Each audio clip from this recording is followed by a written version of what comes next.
Merci de nous choisir pour vous tenir informés. Bienvenue à toutes et à tous. Le port autonome de Lomé continue de se positionner comme un moteur clé dans la sous-région, économiquement parlant. Et c'est sous la vision du chef de l'État fort, Isos Mnanya Singbe, que des investissements stratégiques ont permis ces dernières années d'améliorer sensiblement ses infrastructures, d'accroître ses performances et de renforcer son attractivité dans la sous-région. Plus de précisions dans ce reportage signé Télévision Togolaise. Plusieurs réformes majeures engagées sous l'impulsion du chef de l'État fort Isos Mnanya Singbe ont permis de moderniser le port de Lomé et d'améliorer sa compétitivité. L'une des décisions majeures a été la concession de certains services portuaires à des opérateurs privés spécialisés. Cette initiative a favorisé une gestion plus efficace, accélérant le traitement des marchandises et réduisant considérablement le temps d'escale des navires. Résultat, une hausse impressionnante du trafic. En 2023, le volume de marchandises traitées a dépassé les 30 millions de tonnes contre 5 millions en 2005. Le trafic de conteneurs a lui aussi explosé, passant de 500 000 équivalents pieds en 2005 à 1,9 million en 2023. Avec ses performances records, le port de Lomé, sous la vision du président de la République, Faure Isos Mnanya Singbe, s'est hissé à la 93e place mondiale, au 4e rang africain et au 1er rang dans la sous-région. L'une des transformations majeures du port de Lomé concerne la gestion du terminal à conteneurs confié à Lomé Container Terminal LCT. Cette cession a permis d'améliorer la fluidité des opérations grâce à l'automatisation des procédures, la modernisation des équipements et l'optimisation de la manutention. Le port est désormais capable d'accueillir et de traiter de jour comme de nuit des navires de plus de 400 mètres, avec une cadence opérationnelle passant de 15 mouvements par heure en 2005 à plus de 60 aujourd'hui. Au-delà des performances logistiques, la modernisation du port de Lomé génère également d'importantes retombées économiques pour le pays. L'arrivée de nouvelles lignes maritimes a renforcé la connectivité du port, tandis que la présence des concessionnaires a permis de créer des milliers d'emplois pour les jeunes Togolais.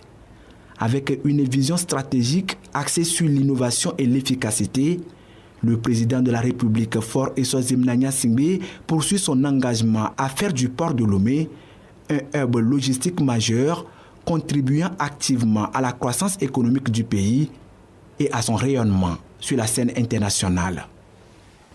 Direction à présent le siège des Nations Unies à New York où se tiennent les travaux de la 69e session de la Commission de la condition de la femme et c'est la ministre de l'Action sociale, de la solidarité et de la promotion de la femme, professeure Kosiwa Zinsou Klassou qui représente le pays.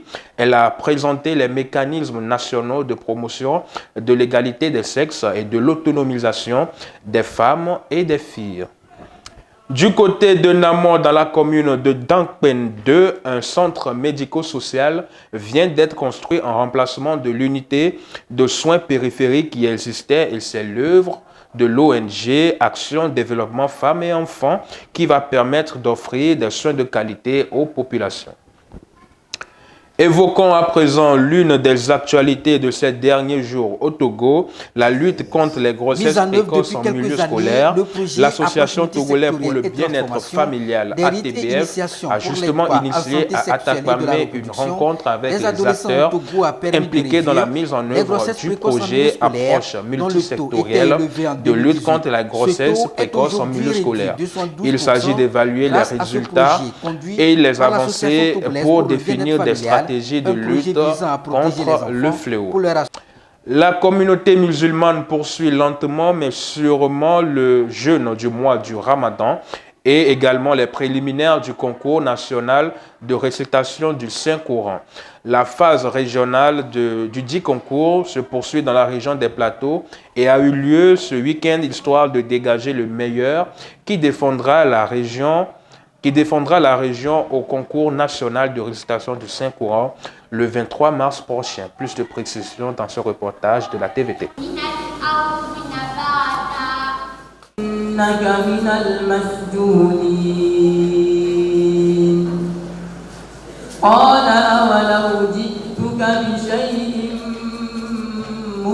Une récitation du Saint-Coran pour dégager le meilleur dans la région des Plateaux Sud.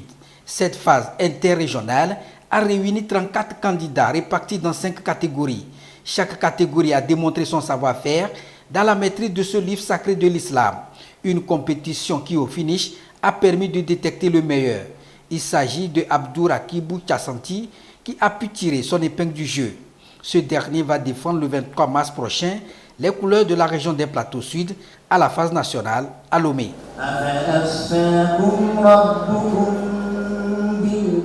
Nous remercions Dieu pour la grâce. La mémorisation avait commencé depuis l'enfance.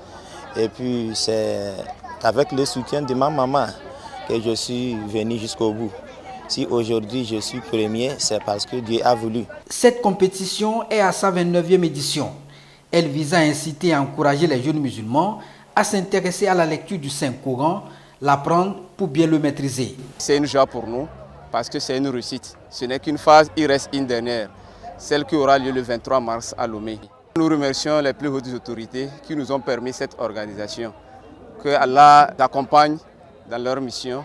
À travers cette phase interrégionale, les 2 premiers de chaque catégorie ont été primés, histoire de les encourager à faire davantage preuve de dynamisme dans la récitation de ce livre sacré. Être un bon chef, c'est le titre du roman de l'écrivain togolais Gilles Ayikoué Ataï. Et c'est un livre de 179 pages qui regorge d'idées et surtout de méthodologies innovantes pour aider les leaders et surtout les chefs d'entreprise à parfaire leur leadership. La dédicace, c'était ce week-end à Lomé.